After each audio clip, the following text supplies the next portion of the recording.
remembered the line from the Hindu scripture, the Bhagavad Gita, and says, "Now I am become death, the destroyer of worlds." I did read the Bhagavad Gita in preparation, and I thought it was absolutely beautiful text, very inspiring. But why would an actor read a Hindu epic to prepare for the role of an American theoretical physicist who is known as the father of the atomic bomb?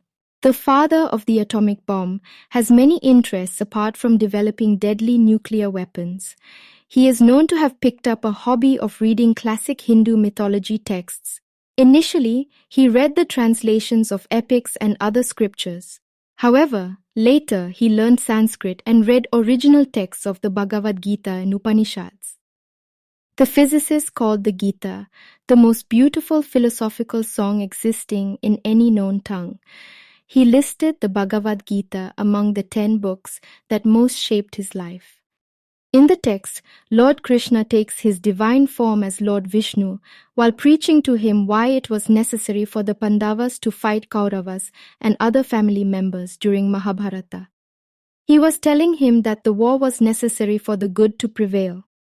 When he said that he became the death and destroyer of the world, he merely was asking Prince Arjuna to put the onus of all deaths and misery of the war on his shoulders.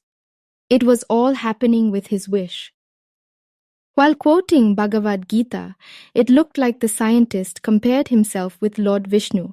By creating weapons and being the lead scientist in the Manhattan Project, he became the death.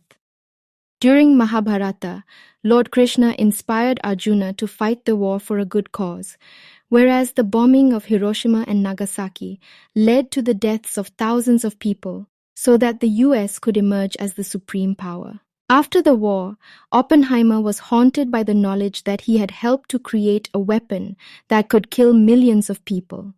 He turned to the Gita for comfort and guidance.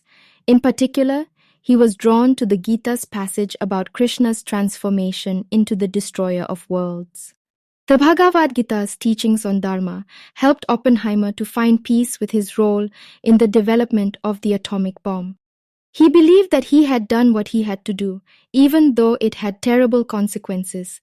The Gita's message of duty and responsibility helped him to accept the responsibility for his actions, and it gave him the strength to move forward. In the years after the war, Oppenheimer continued to study the Bhagavad Gita, and he often quoted from it in his speeches and writings. He believed that the Gita's teachings were relevant to the modern world, and he saw them as a source of guidance for those who are faced with difficult choices.